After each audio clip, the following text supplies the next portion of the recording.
오늘 말씀은 지금 계속해서 그 레위기서 23장 말씀을 통해서 여호와의 일곱 절기와 신약 교회의 적용, 일곱 절기가 나타나고 있는 그런 의미들에 대해서 함께 그 말씀을 살펴보겠습니다. 그동안 유월절과 무교절을 우리가 공부를 했습니다. 그래서 오늘은 세 번째 초실절의 의미. 초실절은 부활을 의미하는데 초실절과 부활의 그 진정한 의미가 무엇인지 상고해 보기를 원합니다.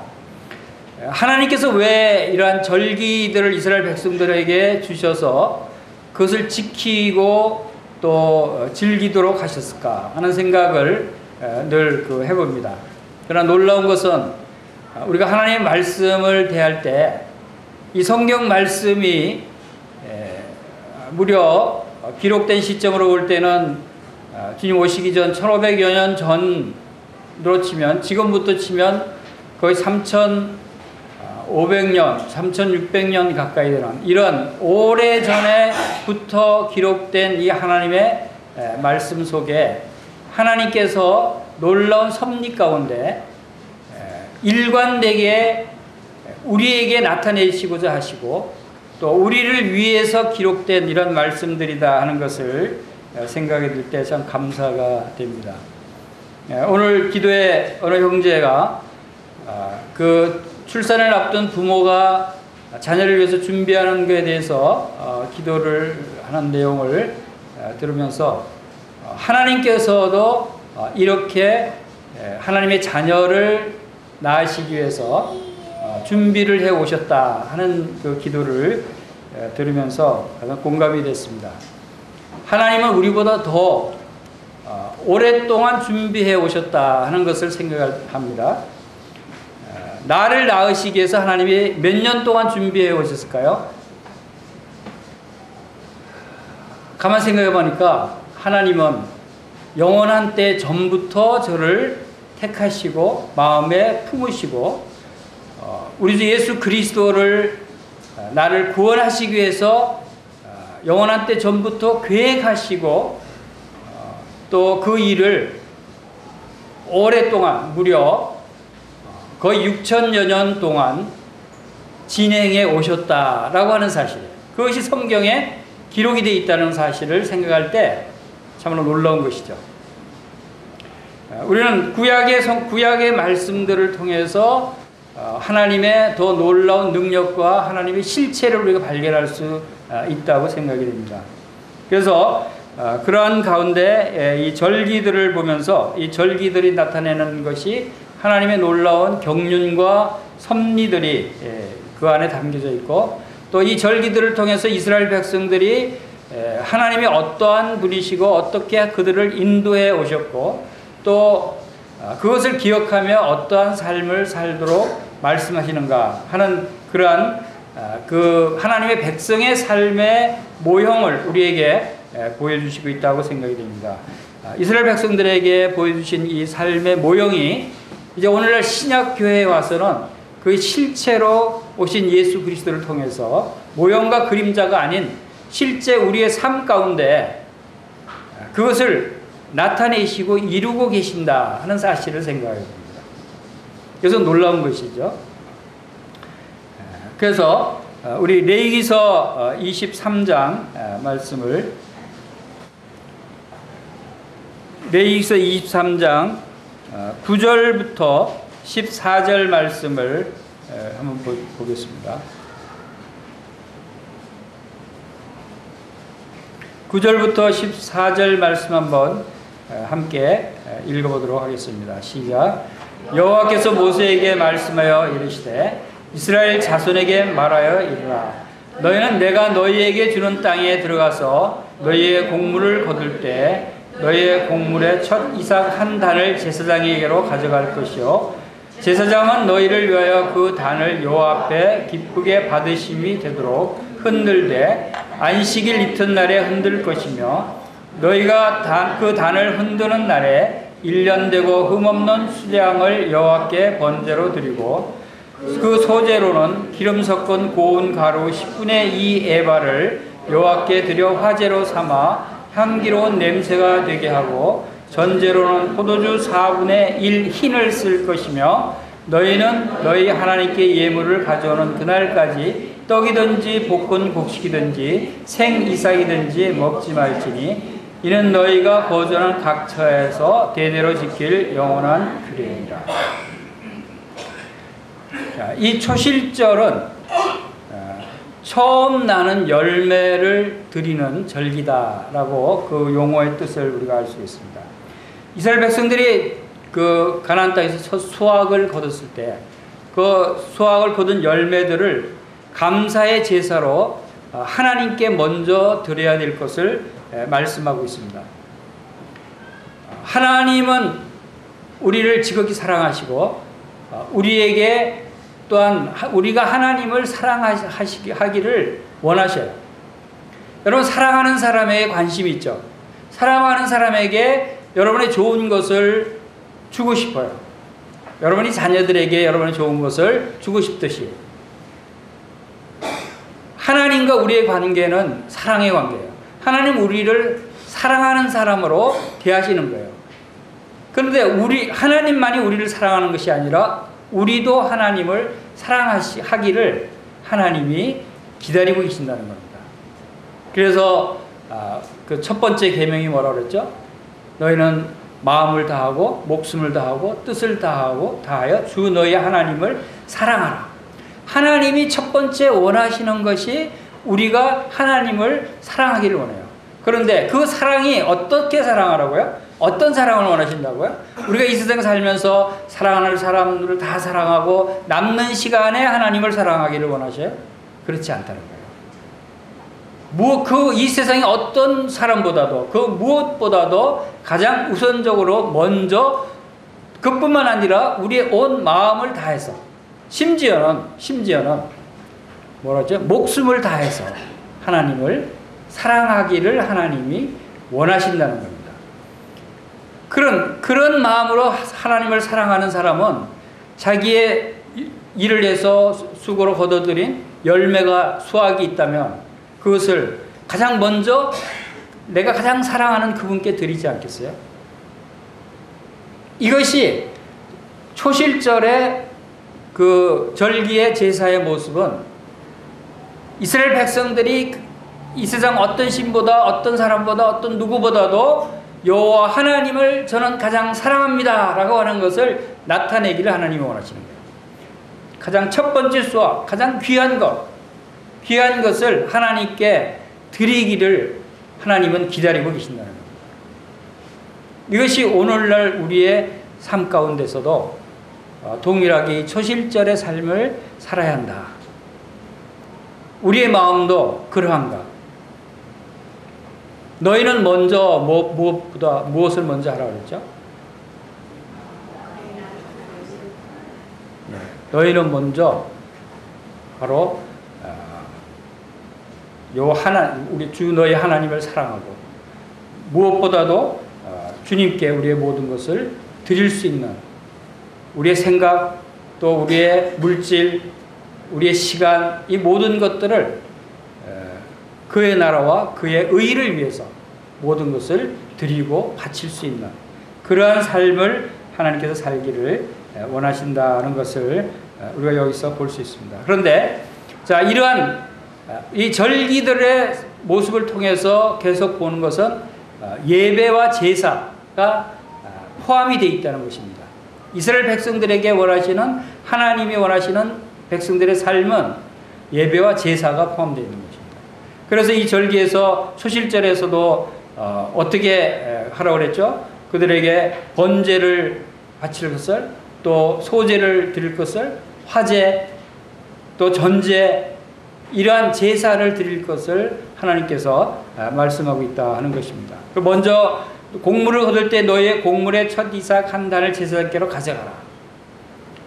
수확을 거둔 첫째 열매를 제사장께로 가져가서 여호와께서 기쁘게 받으시도록 흔들어서 자, 왜 이렇게 흔들려고 그럴까요? 그냥 하나님 드십시오 하고 오면 되지 않겠어요? 그것은 바로 만인 앞에 나는 하나님께 나의 가장 귀한 첫 열매를 드립니다. 하나님 받으시옵소서.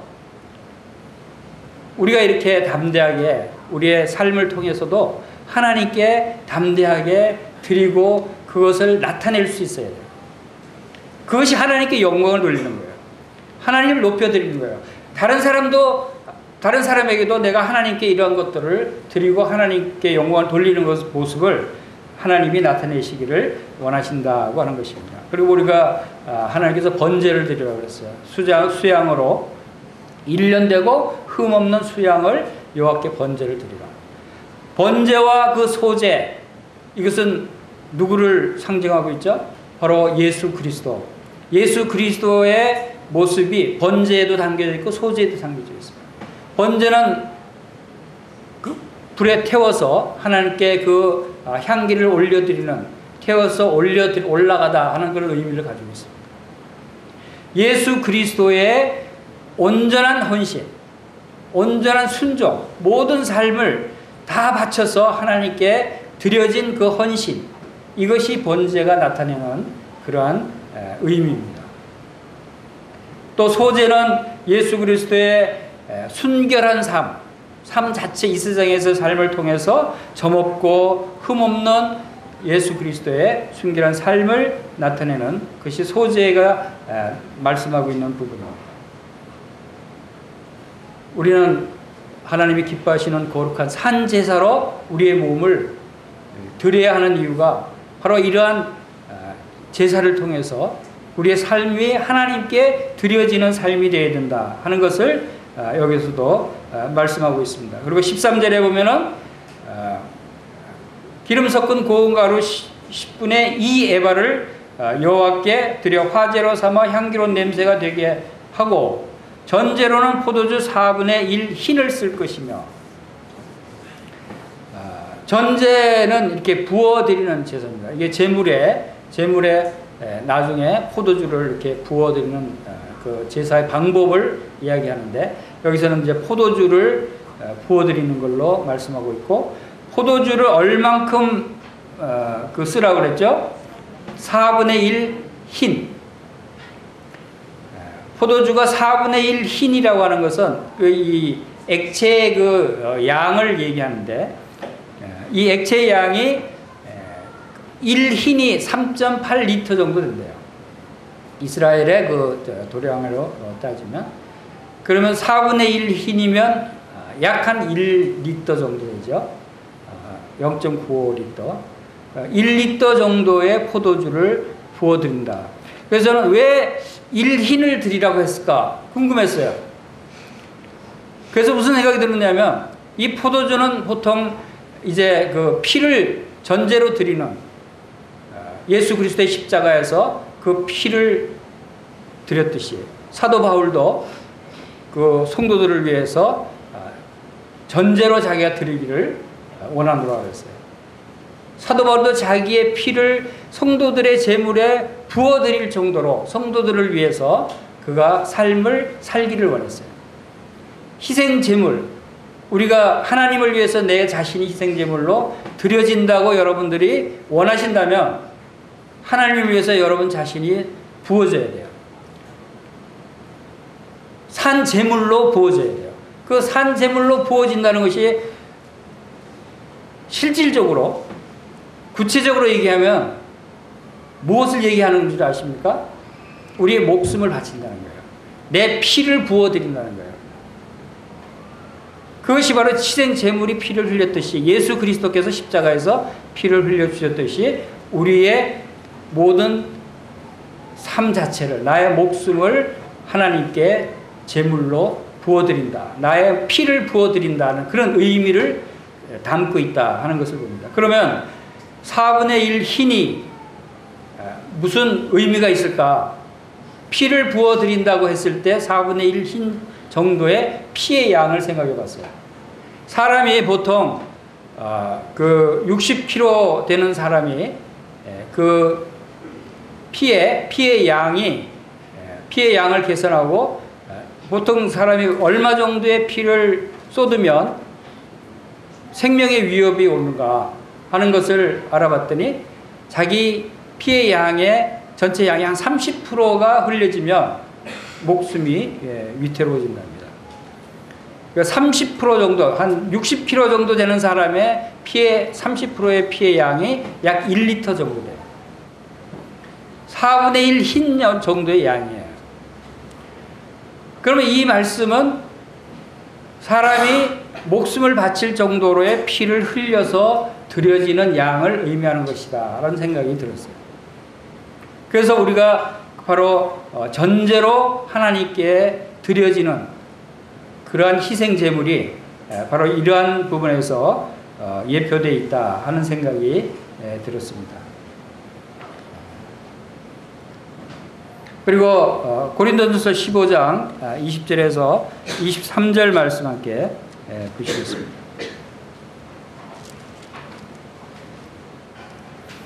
고린도전서 15장 20절에서 23절 말씀이죠. 다 같이 읽겠습니다. 시작. 그러나 이제 그리스도께서 죽은 자 가운데서 다시 살아 잠자는 자들의 첫 열매가 되셨도다. 사망이 사람으로 말미암았으니 죽은 자의 부활도 사람으로 말미암는다. 아담 안에서 모든 사람이 죽은 것 같이 그리스도 안에서도 모든 사람이 삶을 얻으리라. 그러나 각각 자기 차례대로 되리니 먼저는 첫 열매인 그리스도요 다음에는 그리스도 강림하실 때 그에게 붙은 자요. 초실절이 예수 그리스도의 부활을 나타내고 있다라고 하는 사실을 신약에서 명확하게 나타내고 있는 부분이 바로 이 부분이죠. 죽은 자 가운데서 다시 살아 잠자는 자들의 첫 열매가 되셨다.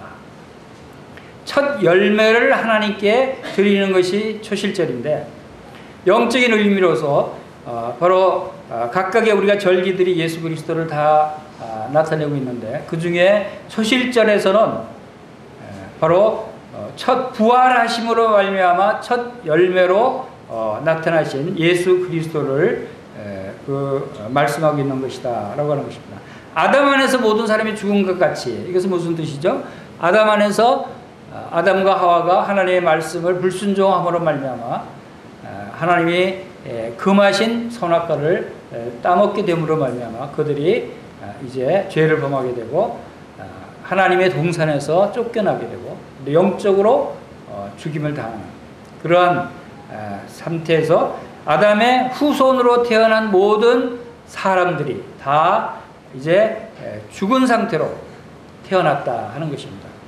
바로 우리가 이 부활을 얘기할 때 부활이라고 하는 것이 무슨 뜻입니까? 부활은 죽은 것이 살아나는 것이 부활이에요. 왜 사람들이 부활이 필요한가 하는 것은 사람들이 다 죽은 상태로 태어났고 죽어가고 있기 때문에 부활이 필요하다 하는 것입니다. 우리가 육체적으로 살아있는 것 같지만 실제 영적으로는 죽은 자로 태어났다는 것이죠. 그래서 예수 그리스도께서 십자가에 죽으심과 같이 우리도 예수 그리스도와 연합돼서 그리스도와 함께 죽었고 또 그리스도와 함께 장사되는 바 되었고 그리스도와 함께 부활된 자로 그리스도와 연합돼서 부활에 연합돼서 다시 살아난 이러한 말씀을 로마서 6장에서 우리가 볼 수가 있습니다. 그래서 바로 예수 그리스도의 부활로 말미암아 예수 그리스도와 함께 첫 열매가 되신 그리스도 그리고 그분이 강림하실 때 그에게 붙은 자가 이제 누구죠? 우리 성도들이 되는 것입니다. 성도들이 그분이 강림하실 때 그에게 어떻게 붙죠? 여러분들이 예수님이 강림하실 때 여러분도 같이 강림하십니까? 어떻게 여러분들이 강림하시죠? 자, 그것이 바로 데살로니가전서 우리 말씀을 잠깐 보겠습니다. 데살로니가전서 4장 13절에서 데살로니가전서 4장 13절입니다.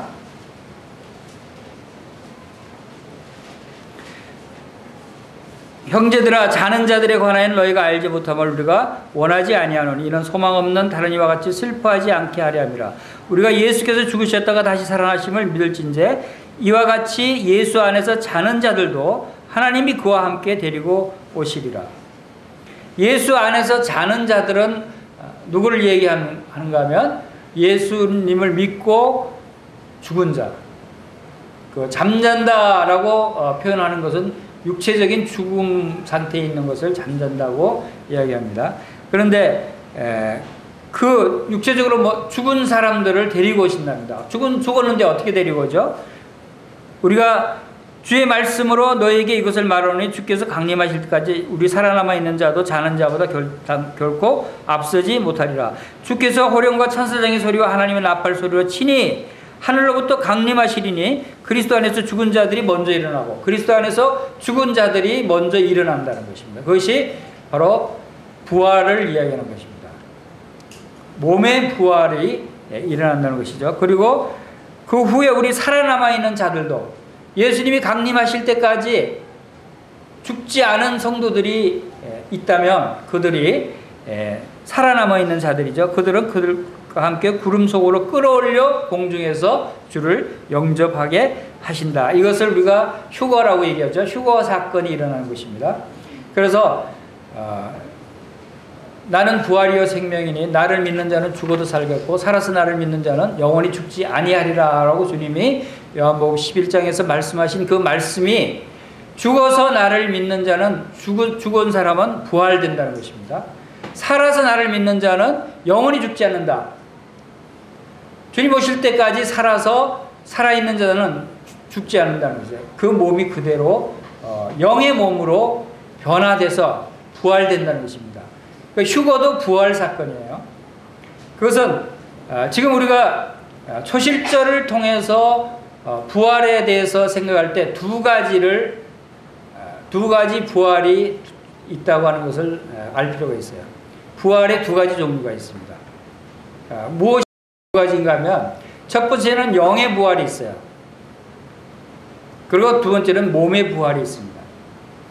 영의 부활은 언제 일어납니까? 영의 부활은 우리가 예수 그리스도를 구주로 영접할 때 죽었던 너희를 살리셨도다 하는 에베소서 2장 말씀대로 우리가 죽은 상태에 있었던 아담의 후손으로 죽은 상태에 있었던 우리가 부활하신 예수 그리스도를 영접함으로 말미암아 주님께서 우리를 다시 우리의 영을 살려주셨어요. 이것이 주님의 부활과 연합돼서 우리가 영적으로 부활된 자로 거듭나는 것입니다. 우리의 거듭난 것이 영적으로 부활하는 것이에요. 이 부활이 있고 다음에 또 한 번의 부활은 우리의 몸이 죽었을 때 주님이 재림할 때 우리의 몸이 영의 몸으로 다시 부활돼서 공중에서 주님을 영접하게 되는 그 부활. 이 두 가지 영의 부활과 몸의 부활이 두 가지 부활 사건이 일어난다라고 하는 것을 우리가 생각할 수 있습니다. 자, 그리고 예수님이 첫 열매가 되신다고 하는 것. 초실절의 주인이신 예수 그리스도가 바로 첫 열매가 되시는 이유가 성경에 여러 군데 나오는 것을 보게 됩니다. 첫 열매, 첫째 아들, 그리고 맏아들, 이런 여러 가지 표현으로 나오는데 동정녀 마리아의 첫 번째 아들이 예수님이죠. 그죠? 그리고 하나님 아버지의 맏아들이라는 표현을 히브리서 1장에서 말씀하고 있어요. 그리고 모든 창조물보다 먼저 나신 예수님, 죽은 자들 가운데 먼저 나신 분, 그리고 많은 형제 중에서 맏아들이 되셨다 그랬고 죽은 자 가운데서 다시 살아 잠자는 자들의 첫 열매가 되셨다라고 말씀하셨어요. 그리고 하나님 창조의 근본이신 분이고 죽은 자들 가운데 먼저 나신 자이고 만물의 으뜸이 되시는 분이 예수 그리스도시다. 이렇게 많은 부분에서 예수 그리스도가 바로 첫 열매고 장자고, 히브리서에서는 그래서 장자들의 총회가 있어요. 하나님은 장자를 굉장히 귀중하게 보셔요. 첫 열매를 귀중하게 보셔요. 여러분들도 다 하나님의 장자들이에요. 여러분들도 장자들의 총회에 소속되어 있는 분들이에요. 여러분들도 예수 그리스도에 붙은 첫 열매들이라는 것이죠.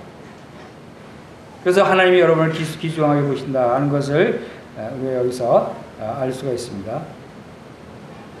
자, 부활. 이 부활이 그 나타내는 몇 가지 의미들을 찾아보겠습니다.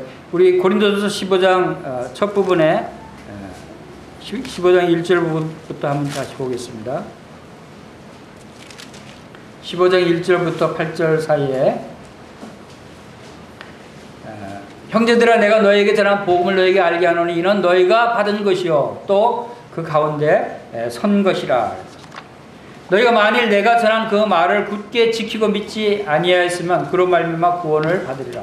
내가 받은 것을 먼저 너에게 전하였느니 이는 성경대로 그리스도께서 우리 죄를 위하여 죽으시고 장사 지낸 바 되셨다가 성경대로 사흘 만에 다시 살아나사 게바에게 보이시고 후에 12제자에게와 그 후에 500여 형제에게 일시에 보이셨나니 그 중에 지금까지 대다수는 살아있고 어떤 사람은 잠들었으며 그 후에 야고보에 보이셨으며 그 후에 모든 사도에게와 맨 나중에 만사되지 못하여 난 자 같은 내게도 보이셨느니라. 자, 성경대로 예수 그리스도께서 죽으셨고 성경대로 장사 지낸 바 됐다가 성경대로 부활하셨다. 이것이 무엇을 의미합니까? 이것은 하나님의 경륜대로, 하나님의 섭리대로, 하나님이 계획하신 바대로 예수께서 우리를 위해서 죽으셨다가 장사 지낸 바 되었다가 부활하셨다 하는 것을 말씀합니다. 예수님이 부활하신 것은 우연히 갑자기 일어난 일이 아니라는 것입니다. 하나님이 계획하신, 하나님의 섭리 가운데 하셨다는 것이에요. 이것은 무엇을 의미하는가 하면 바로 아이를 해산할 출산 준비를 하는 부모가 아이의 출산을 준비하듯이 완벽한 출산을 위해서 많은 것을 준비하듯이 하나님께서 완벽한 우리를 거듭나게 하시는 우리의 출산을 준비하시기 위해서 완벽하게 준비하신 것 중에 하나가 바로 이 부활이라는 것입니다. 예수님이 부활하시지 않으면 우리가 거듭날 수가 없는 거예요. 우리의 영이 거듭나서 우리의 부활 생명을 가질 수가 없게 되는 것입니다.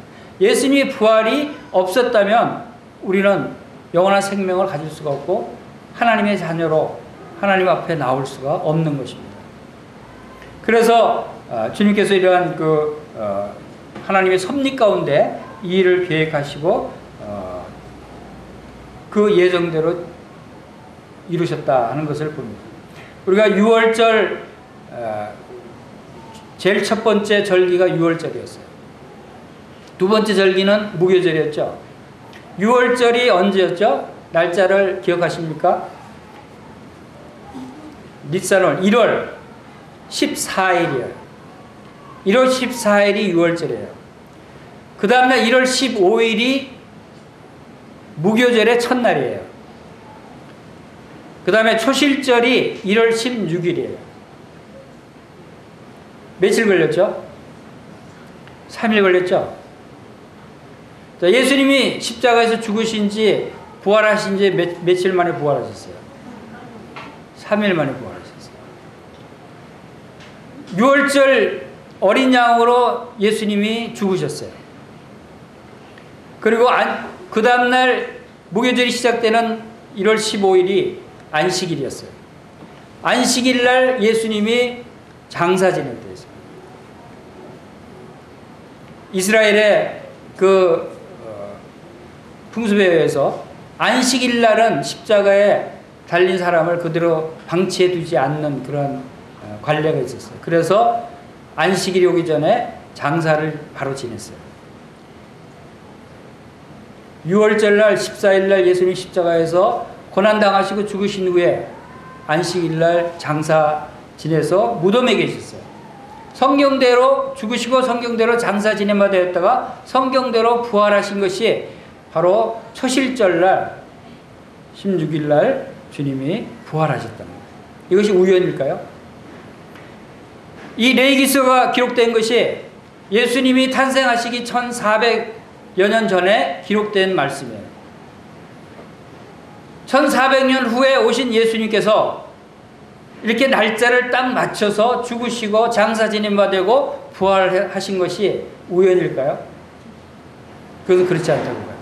하나님께서 하나님의 섭리 가운데 6월절날 또 무교절 첫날 장사 지내시고 바로 초실절날 부활하게 하신 하나님의 섭리와 하나님의 경륜이 바로 이렇게 이루어진 것이다 라고 하는 것을 봅니다. 이런 말씀도 보면 여러분 놀랍지 않아요?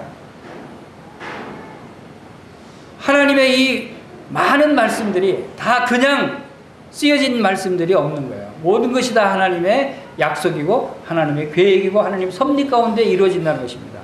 우리의 삶 가운데서도 하나님이 우리를 그냥 방치하고 그냥 내버려 두시지 않는다는 거예요. 우리가 모든 매사에 부모가 자식에게 눈을 돌리지 않듯이 눈동자같이 우리를 보호하시고 우리를 지켜보시고 우리를 도우시고 우리를 보호하시고 우리와 함께 행하신다는 것입니다. 미국에 갔더니 미국의 환한 대낮인데 한국은 밤이었어요. 지구의 반대편은 해가 쨍쨍 비치는데 이쪽엔 깜깜한 밤이었어요. 그러면 한국의 밤이었는데 깜깜하다고 해서 태양이 없다고 여러분 생각하셨어요? 태양이 보이지 않는다고 태양이 없다고 생각하지 않죠. 태양이 있지만 반대편에 있기 때문에 가려져서 보이지 않는 거예요. 태양은 쉬지 않고 항상 지구를 비춰주고 있어요. 지구가 돌 있으면서 쉬지 않고 태양이 지구를 비춰주고 있는 것을 우리가 생각하겠어요. 하나님께서도 쉬지 않고 일하셔요. 하나님이 지구상의 모든 사람들을 다 관여하시고 주관하시고 돌보시고 계신다는 거예요. 밤이면 밤인 그 나라에, 낮이면 낮인 나라에 24시간 365일 쉬지 않고 하나님께서 모든 사람들을 다 돌보고 계시고 지키시고 계신다는 생각을 해볼 때 정말 하나님의 그 은혜와 사랑은 놀랍다 하는 생각을 하게 됩니다. 이것이 이러한 일들이 우연히 일어나는 것이 아니다라고 하는 것입니다. 자, 고린도서 15장 12절부터 19절 말씀에는 만일 부활이 없다면 하는 이러한 말씀들이 기록됐습니다. 그리스도께서 죽은 자 가운데 다시 살아나셨다 전파되었거늘 너희 중에 어떤 사람들이 어째요 죽은 자 가운데 부활이 없다 하느냐. 만일 죽은 자의 부활이 없으면 그리스도도 다시 살아나지 못하였으리라. 그리스도께서 만일 다시 살아나지 못하셨으면 우리가 전파하는 것도 헛것이요 너희 믿음도 헛것이며. 자, 이렇게 해서 부활이 없다면 라고 하는 그러한 내용들을 쭉 설명을 하고 있습니다. 만일 부활이 없다면 우리의 전한 복음이 헛될 것이고 기독교 신앙은 무의미할 것이고 사도들도 거짓 증인이 된다는 것입니다. 믿는 사람들의 믿음이 헛될 것이고 그리스도는 여전히 죄의 종으로 있게 될 것이고 그리스도 안에 죽은 자들도 다 망하였다 라고 할 것입니다. 영생을 믿고 죽었는데 이생뿐이라면 영원한 생명이 있다고 그랬는데 부활이 없다고 한다면 이 세상에서 가장 불쌍한 사람들이 그리스도인들이라는 거예요. 왜냐하면 부활하지 않으면 천국에 들어갈 수가 없습니다. 부활 생명이 아니면 천국에 들어갈 수가 없어요. 우리가 어떻게 이 육의 생명으로 천국에 갈 수 있겠어요? 불가능한 거예요. 그래서 바로 하나님께서 우리를 부활시켜 주셨다라고 하는 것을 말씀하고 있습니다. 사도 바울도 만일 죽는 자들이 도무지 다시 살아나지 못하면 죽는 자들을 위하여 세례받는 자들이 무엇을 하겠느냐? 어째 그들을 위하여 세례를 받느냐? 또 어째 우리가 언제나 위험을 무릅쓰려? 형제들아 내가 그리스도 예수 우리 주 안에 가진 바 너에게 대한 나의 자랑을 두고 단언하노니 나는 날마다 죽노라. 내가 사람의 방법으로 에베소에서 맹수와 더불어 싸웠다면 내게 무슨 유익이 있으려? 죽은 자가 다시 살아나지 못한다면 내일 죽을 터이니 먹고 마시자 하리라. 속지 말라. 악한 동무들은 선한 행실을 더럽히나니 깨어 의의를 행하고 죄를 짓지 말라. 하나님을 알지 못하는 자가 있기로 내가 너희를 부끄럽게 하기 위하여 말하노라. 이 세상 사람들은 바로 그렇게 생각하고 있는 거예요. 당시 고린도 지역에도 하나님을 믿지 않는 많은 사람들이 그렇게 생각하고 있었어요. 뭐 부활이 없는데 죽으면 끝나는데 그냥 먹고 마시고 죽으면 되는데 뭘 그렇게 열심히 신앙 살아가야 되냐, 이렇게 이야기하는 사람들이 있다는 거예요.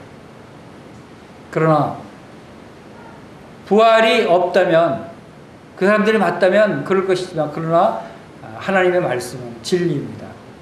하나님은 살아계셔요. 그 진리의 말씀이 바로 부활이 있다고 우리에게 증거하고 있고, 이 부활을 나타내 보여주고, 사도 바울도 나는 날마다 죽노라 그랬어요. 이 세상에 살면서 부활 소망이 없다면 이런 고백을 할 수가 없는 것입니다. 우리가 이 세상에서 많은 고난과 어려움이 있을 수 있어요. 그러나 그러한 어려움들을 극복하고 또 이겨낼 수 있는 것은 우리가 믿음의 역사와 사랑의 수고와 소망의 뭐라 그랬죠? 소망의 인내가 있어요. 소망을 가진 사람은 인내할 수 있어요. 참을 수 있다는 거예요. 이 부활 소망을 가진 사람은 어떠한 어려움과 역경과 고난이 있을지라도 그 가운데서도 오히려 기뻐하며 즐거워하면서 참고 하나님을 바라보고 그 부활될 그 영원한 생명을 바라보고 살아갈 수 있다고 하는 것을 우리가 알 수가 있습니다. 이 사진이 누구죠? 이번에 미국 가서 황근태 그 형제를 만나봤어요. 은퇴 형제가 제 아들이 사는 그 가까운 지역에서 태권도 도장을 운영하고 있어요. 젊은 형제가 혼자 가서 태권도 도장을 지금 운영하고 있는 게 정말 대견했어요. 처음에 영어도 잘 못하고 그랬었는데, 거기에 태권도 도장 안에 태극기와 성조기가 나란히 딱 붙어 있고, 태권도 그 배우러 오는 학생, 그 수련생들에게 대부분이 미국 아이들이래요. 한국말로 인사하는 거 가르치고, 한국말로 이 호령하는 거 가르치고 하면서 국기를 선양하고 있어요. 그런데 이 은퇴 형제가 무슨 말을 하냐면, 자기가 지금 이렇게 영어도 잘 못하고 어렵고 고생이 되지만 소망이 있다는 거예요. 자기가 이 일을 통해서 영어를 좀 더 배우고 또 태권도 외국인들한테 태권도 가르치는 운영하는 것을 경험을 해서 선교지에 가서 태권도 선교를 하고 싶다는 거예요. 주님의 복음을 전하는데 자기의 그런 그 재능과 은사를 활용하고 싶다는 거예요. 그래서 그의 비전은 미국에서 태권도 도장 운영하는 걸로 끝나는 것이 아니라 선교지에서 태권도 도장을 통해서 선교 활동하기를 소망하고 있는 거예요. 은퇴 경제가 어떻게 이러한 소망을 갖게 될까요? 그에게는 부활 소망이 있어요. 그는 거듭남으로 하나님께서 약속하신 썩지 않고 더럽지 않고 쇠하지 않는 하늘의 기업을 이을 그러한 소망을 가지고 있고, 이 세상이 다가 아니고 이제 이 세상에 속한 자가 아니고 하늘에 속한 자인 그러한 믿음을 가지고 있어요. 그래서 이 세상 삶이 중요한 것이 아니라는 거죠. 이 세상 삶을 통해서 하나님의 복음을 전하고 하나님을 영광스럽게 섬기고 하나님을 위해서 살다가 주님 나라 가서 주님을 영광스럽게 만나는 것이 그의 소망이에요. 우리에게 믿음이 있다면 우리의 삶이 이런 삶이 되어야 되지 않겠어요? 우리가 각자 처한 것이 다르고 은사가 다르고 직업이 다르고 사업이 다르고 모든 것이 다 다른 처지에 있을지라도 각각의 그 처지에서 하나님께서 여러분에게 주신 은사를 통해서 하나님을 위해서, 하나님의 영광을 위해서, 하나님의 복음을 위해서 그 일을 활용하고 여러분들이 살아갈 수가 있다는 것이에요. 또 거기에 여러분들의 소망을 둘 수가 있는 것이죠. 저는 은퇴 형제가 그런 고백을 할 때 참 놀랐어요. 젊은 형제가 참으로 놀라운 믿음을 가지고 있다.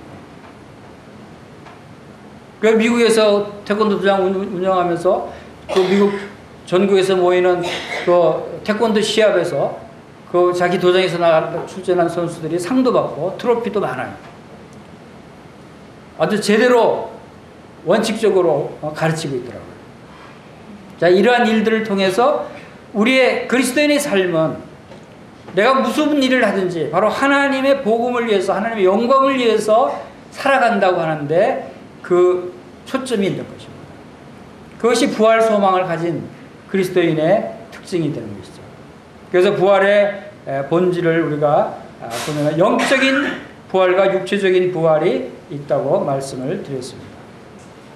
영적인 부활은 거듭난 자가 영의 생명을 얻게 되듯이 바로 그는 허물과 죄로 죽었던 너희를 살리셨도다. 우리가 거듭날 때 우리는 우리 영이 부활된 것입니다. 다시 살아난 것입니다. 허물로 죽은 우리를 그리스도와 함께 살리셨고 너희는 은혜로 구원을 받은 것이라. 또 함께 일으키사 그리스도 예수 안에서 함께 하늘에 앉히셨다. 이미 영적으로는 우리가 부활돼서 예수님이 부활하셔서 하늘로 승천하셨듯이 우리도 예수 안에서 함께 하늘로 부활된 천상의 교회가 된 것이에요. 이것이 우리의 영적인 위치예요. 이런 소망이 있다면 여러분이 하늘을 바라보고 살아야겠어요? 이 땅을 바라보고 살아야겠어요? 이 땅을 바라보고 살 것이 아니고 위를 보고 살아야 되지 않겠어요? 만일 우리가 그의 죽으심과 같이 같은 모양으로 연합한 자가 되었으면 또한 그의 부활과 같은 모양으로 연합한 자도 되리라. 이번에 미국에 갔더니 정말 미국이 잘 사는 나라고 좋은 나라예요. 진짜 육신적으로 볼 때는 부러운 나라였어요. 모든 길이 넓고 평지고 숲도 넓고 집도 널찍하게 숲속에 다 하나씩 있고 우리나라 저기 그 고관 대작들이 갖는 별장처럼 뜸뜸이 숲속에 다 그 으리으리한 집들이 있고 공기도 얼마나 좋은지 몰라요. 마치 천국에 온 것 같아요. 그래서 제 아내는 거기 있는 형제 자매님들한테 그런 농담도 한 것 같아요. 아우, 여기 살고 있으면 천국 가고 싶은 생각이 없겠네요. 그 삶이 천국이니까. 그러니까 뭐 경치고 그렇고 모든 누리는 거 그렇고 모든 환경이 나무랄 데가 없어요. 천국이 이보다 더 좋을까 하는 생각이 들 정도로.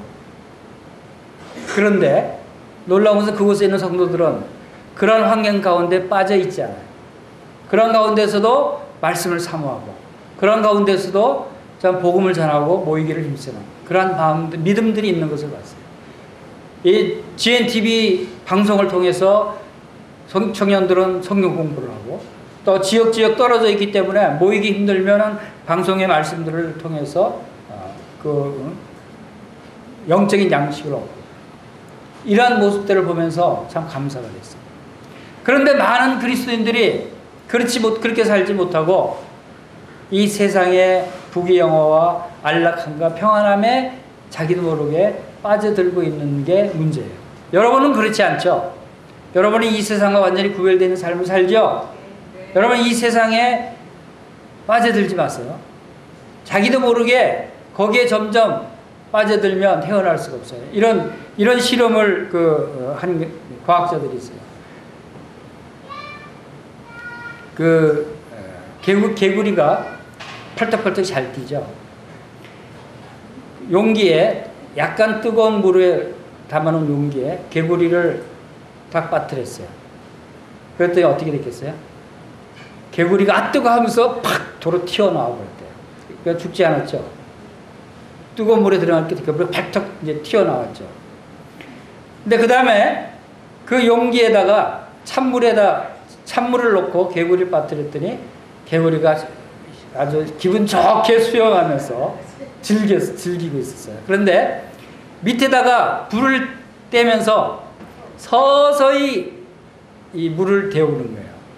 일체 0.017도 화씨로 정도가 올라가도록 서서히 불을 지펴서 물을 데워봤대요.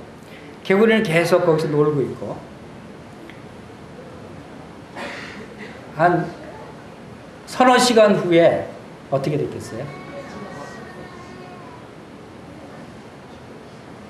개구리가 완전히 익어버렸대요. 왜 그랬을까요? 서서히 따뜻해지고 그러니까 그냥 자기도 모르게 거기에 묻혀버리는 거예요. 거기에 동화되어 버리는 거예요. 우리의 이 세상에서 죄의 삶이라는 것이 이 세상의 삶이라는 것이 자기도 모르는 사이에 서서히 빠져들고 거기에 동화되고 같이 휩쓸리고 하다 보면 뭐 다 그러는데 뭐 모든 사람들이 이게 상식적으로 이건 나쁜 것도 아니야 하면서 빠져들면 이제 그것이 나쁜 죄인 줄을 잊어버리는 거예요. 자기에게 해로운 것인지 자기를 죽이는 것인지를 느끼지 못하는 거야. 갑자기 그것이 다가오면 이 개구리가 갑자기 뜨거워서 튀어나왔을 텐데 서서히 데펴지니까 그 튀어나오는 그런 그 생각을 못하게 됩니다. 우리도 죄에 빠지면 이 세상에 그렇게 빠져들 수 있다라고 하는 것을 우리에게 교훈해주고 있다고 생각이 됩니다. 그리고 이러한 사례들을 통해서 우리가 정말 부활 소망을 가지고 있는 성도들이라면 이 세상과 구별된 삶을 살아야 합니다. 부활 소망이라는 것은 천국의 삶을 살 수 있는 그러한 것을 의미하는 것입니다. 그래서 이러한 부분들에 있어서 우리가 하나님 말씀을 순종할 수 있게 되길 바랍니다. 두 번째 영적인 부활은 영의 생명이 부활 생명이다 바로 하는 것이고, 육체적인 부활이 영의 몸으로 변화되는 것을 나타내는 것입니다. 고린도서 15장 51절에서 보라 내가 너희에게 비밀을 말하노니 우리가 다 잠잘 것이 아니요 마지막 나팔이 순식간에 홀리는데 변화되리니 나팔 소리가 나며 죽은 자들이 썩지 않을 것으로 다시 살아나고 우리도 변화되리라. 이 썩을 것이 반드시 썩지 아니할 것을 입겠고 이 죽을 것이 죽지 아니함을 입으리라. 썩을 것이 뭐죠? 썩을 것이 우리 육체, 우리 육신들은 다 썩을 것이죠. 그리고 죽은 자들이 썩은 육체가 다시 살아난다라는 뜻입니다. 죽은 자들이 썩지 아니할 것으로 다시 살아나고 이 썩을 것이 썩지 아니할 것을 입겠고 이 우리의 몸은 썩지 않는 영의 몸으로 다시 입게 된다 하는 그런 말씀을 우리가 보게 됩니다. 그리고 이 고린도서 15장 54절 56절까지 한번 읽어보겠습니다. 시작. 이 썩을 것이 썩지 아니함을 입고 이 죽을 것이 죽지 아니함을 입을 때에는 사망을 삼키고 이르리라. 그 기록된 말씀이 이루어지리라. 사망아 너의 승리가 어디 있느냐? 내가 쏘는 것이 어디 있느냐? 사망이 쏘는 것은 죄요 죄의 권능은 율법이라. 우리 주 예수 그리스도로 말미암아 우리에게 승리를 주신 하나님께 감사합니다. 진정한 영적인 승리는 바로 부활이 가져다 주는 것입니다. 이 세상 사람들이 가장 두려워하고 가장 중요하게 생각하는 문제가 뭡니까? 죽음의 문제예요. 죽음에서 승리할 수 있다고 하는 것은 모든 사람이 소망하는 거예요. 죽음을 이길 수 있다고 하는 것을 다 원하는, 모든 사람이 원하는 거예요. 수많은 억만금을 가진 그런 재력가도 자기의 모든 재산을 바쳐서라도 이 죽음을 극복하고 싶고 또 영원히 살고 싶어하는 그런 마음을 가지고 있습니다. 그러나 그들은 이 진정한 승리하는 길을 찾지 못하고 있습니다. 그것은 바로 예수 그리스도를 믿는 믿음으로 얻게 되는 온전한 승리, 이것은 바로 우리가 부활할 때 얻을 수 있는 것이다. 우리가 영적으로 부활하지 않으면 우리 영원한 생명을 얻을 수 없대요.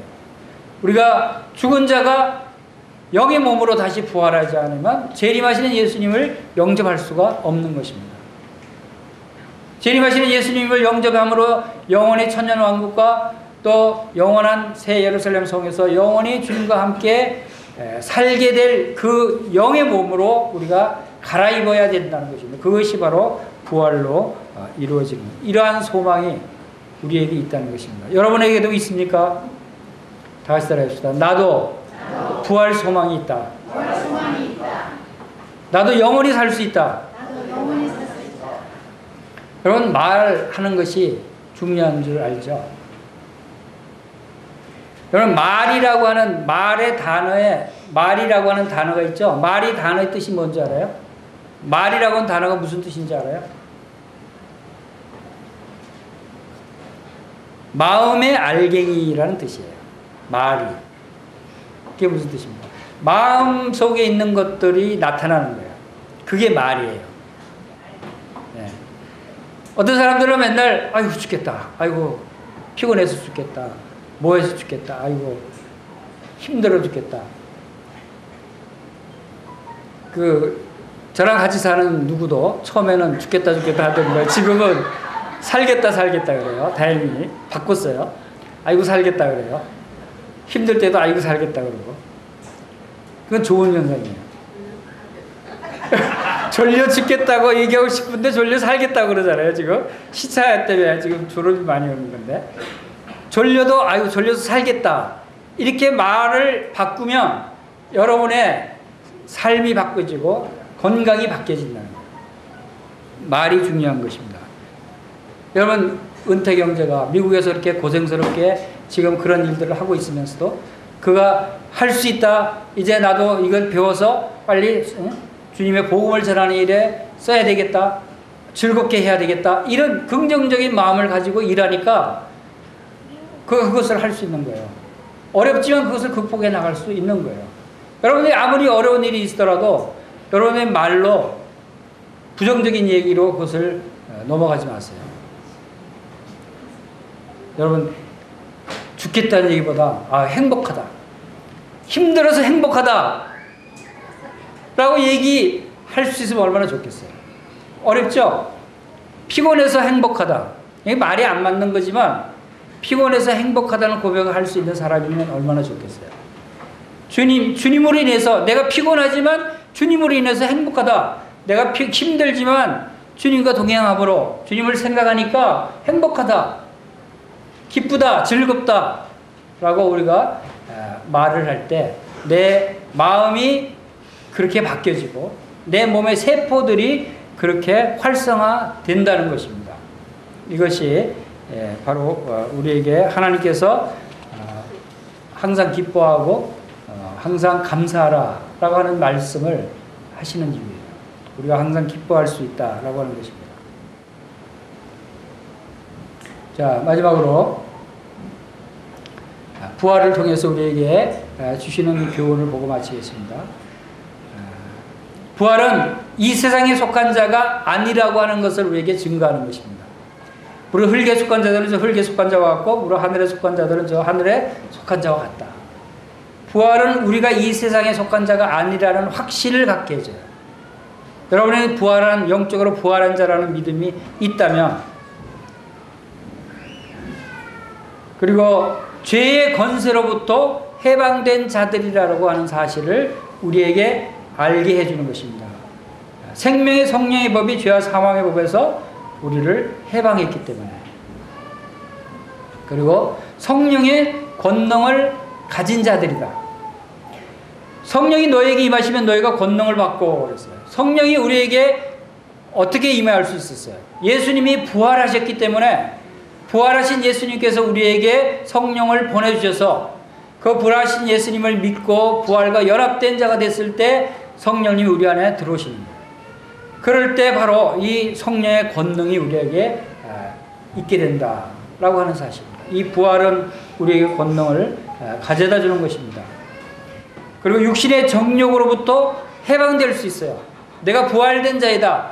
또 내가 영의 몸으로 부활할 것을 내가 믿는다고 여러분들이 고백할 때 육의 몸으로 신고 신령한 몸으로 다시 살아나니 신령한 몸으로 다시 우리가 살아난다는 것입니다. 육의 몸이 있은즉 영의 몸도 있다 그랬어요. 여러분이 지금 육의 몸에 있다면 여러분 이제 영의 몸으로 변화되는 것입니다. 우리에게는 영이 있고 육이 있다고 하는 사실을 잊어서는 안 돼요.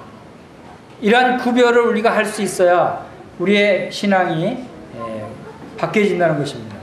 믿음의 역사와 사랑의 수고와 소망의 인내를 가진 자들이다. 여러분의 믿음으로 많은 일들을 행할 수 있어요. 여러분이 사랑할 때 많은 수고가 필요하죠. 사랑은 수고가 따르는 것이에요. 여러분의 소망을 가지고 있는 것은 여러분이 인내할 수 있다는 것을 나타내는 것입니다. 그리고 썩어질 것을 피하 신의 성품에 참여한 자들이라는 확신을 바로 이 부활 소망이 우리에게 가져다 주는 것입니다. 그리고 마지막으로 부활 생명으로 거듭난 산 소망을 가진 자들이라는 것입니다. 예수 그리스도를 죽은 자 가운데서 부활하게 하심으로 말미암아 우리를 거듭나게 하사 산 소망이 있게 하셨다. 우리에게 산 소망이 있는 이유가 뭐라고 말씀하십니까? 예수님이 죽은 자 가운데서 부활하셨기 때문에, 부활하게 하심으로 말미암아 그 때문에 우리를 거듭나게 하실 수 있었다는 것입니다. 그렇기 때문에 우리가 소망을 가질 수 있다는 것입니다. 이 부활은 하나님이 지극히 크신 능력이라고 에베소서 1장 20절에 말씀하고 있습니다. 지혜와 계시의 영을 우리에게 주사 하나님을 알게 하시고 우리의 기업의 영광이 얼마나 풍성한 것인지 알게 하시고, 그리고 하나님의 능력이 얼마나 크신지를 알게 하시는데, 그 크신 능력이 어떻게 나타난 능력이냐? 그것은 하나님께서 예수 그리스도를 죽은 자 가운데서 다시 살리신 그 능력이 지극히 큰 능력이라고 말씀하셨습니다. 죽은 자 가운데 다시 살리신 부활 능력은 하나님에게서도 지극히 큰 능력인 거예요. 이 놀라운 능력을 하나님께서 우리에게도 행하신다는 거예요. 우리를 부활시키시고, 이러한 놀라운 하나님이 우리에게 있다는 것은 참으로 감사가 되는 것입니다. 이러한 부활 소망을 가진 우리 영등포 교회가 바로 이 세상과 구별된 삶을 살면서 또 이 부활 소망을 증거하는 증인의 역할을 감당할 수 있게 되기를 바라는 마음입니다. 다 같이 기도드리겠습니다.